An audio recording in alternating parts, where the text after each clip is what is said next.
Husband అంటే ఫినాన్షియల్‌గా బాగున్నప్పుడు, health పరంగా బాగున్నప్పుడు అన్నీ బావుంటాయి. ఈవెన్ లైక్ వైఫ్ కూడా చూపించే లవ్ గానీ, రెస్పెక్ట్ గానీ చాలా బావుంటుంది. అమ్మ, నాన్న గానీ, అత్త, మామ గానీ, సొసైటీ గానీ అన్నీ బావుంటాయి. కానీ అంటే అన్ని డేస్ ఒకటేలా ఉండవు కదా సార్. ఒకసారి హస్బెండ్ ఏదైనా కొంచెం ఫినాన్షియల్‌గా డౌన్ ఉన్నప్పుడు, సూటిపోటు మాటలు, ఇలాంటి టైంలో వైఫ్ అనేవాళ్ళు ఎలాంటి సపోర్ట్ ఇవ్వాలి హస్బెండ్‌కి? సో స్పెసిఫిక్‌గా అలాంటి టైంలో మాత్రం హ్మ్.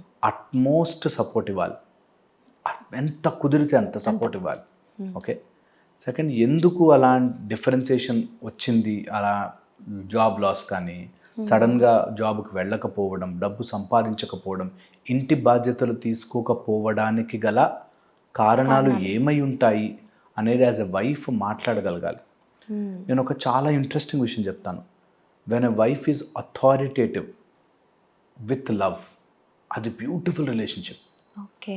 నా భార్య చెప్తే కరెక్ట్ చెప్తుందండి, ఓకే, అనే ఒక ఫీలింగ్ ఎప్పుడు హస్బెండ్కి ఉన్నా అది is a lucky combination. Okay. Yes. దాని నస ఎప్పుడు అదే చెప్తుంటుంది, సోది నాకు ఇష్టం లేదు అనే combination is a very bad combination. So wife చెప్పేటప్పుడు కూడా ఎప్పుడైనా హస్బెండ్ డౌన్ ఉన్నప్పుడు ఈ 3-4 ఫ్యాక్టర్స్ గుర్తుపెట్టుకోవాలి. One thing is, husband financially down ఉండొచ్చు కానీ ఒక మేల్ ఈగో ఎప్పుడు ఉంటుంది. ఓకే. ఓకే. సెకండ్, ఎప్పుడు ఇంకా మనం ఎంత అడ్వాన్స్ అయినప్పటికీ ఇంకా మన సొసైటీలో అబ్బాయి అనేవాడు ఆర్ మేల్ అనే ఒక కేటగిరీ సంపాదించేవాడు గివర్. ఆఫ్టర్ ఆల్ అమ్మాయిలనే మైండ్ సెట్ ఇంకా చాలామందికి ఉంది. మేబీ కొంతమంది ఎవాల్వ్ అవుతున్నారేమో, బట్ ఇప్పటికీ ఇంకా రియల్ లైఫ్లో అలా ఉన్నారు. సో అందుకని దాన్ని టచ్ చేస్తూ నేను సంపాదించి పెడతాలే నీకేంటి అనేటట్టుగా ఎప్పుడు ఉండకూడదు. నువ్వు వస్తావు మళ్ళీ యూ విల్ బి బ్యాక్ అనేటట్టుగానే ఉండాలి.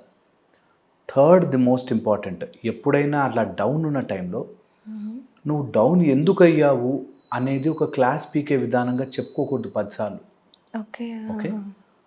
ఫోర్త్, ఇలాంటి టైంలోనే థర్డ్ పర్సన్ ఇన్వాల్వ్మెంట్ చేయకూడదు. మీరైనా చెప్పండి, మా దగ్గర తీసుకొస్తారు చాలామంది, మీరైనా చెప్పండి సార్, మీరైనా చెప్పండి గురువు గారు అంటారు. ఒక మేల్కి ఇంకొక పర్సన్తో చెప్పించుకోవాలి అనే స్టేజ్కి వచ్చాము అంటే వాళ్ళు చాలా గిల్ట్గా, బ్యాడ్గా ఫీల్ అవుతారు. ఓకే. సో ఆ టైం స్పేస్ ఇవ్వాలి అండ్ వైఫే ప్రేమగా చెప్పాలి దట్ ఇలా చేద్దాం, ఇలా పాసిబిలిటీస్ ఉంటాయి, ఇలా చూద్దామని.